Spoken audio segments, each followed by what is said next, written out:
Vie en ville ou en banlieue? En France, ce sont deux mondes bien distincts. Allons voir ça. Alors, est-ce que tous les lieux de vie se ressemblent? C'est justement la question qu'on se pose. Premier arrêt, Nantes, une grande capitale régionale, tout près de l'océan Atlantique.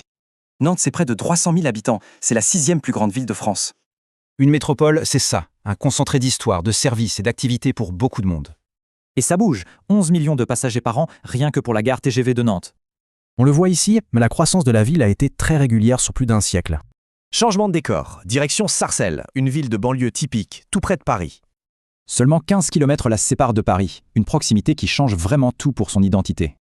La banlieue, c'est souvent ça, un village qui grandit pour loger ceux qui travaillent en ville. Ici, pas de croissance lente. Sarcelles a littéralement explosé en quelques décennies à peine. Cette explosion, on la doit aux grands ensembles comme l'Auxerre, bâtis juste après la guerre.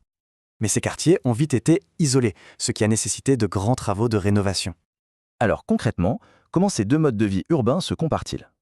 La grande différence, c'est leur rôle. D'un côté un centre, de l'autre une périphérie résidentielle. Au quotidien, ça se traduit par des différences claires. Logement, déplacement, loisirs, tout change. Voilà, la banlieue, c'est donc cet ensemble de villes qui entoure un grand centre urbain.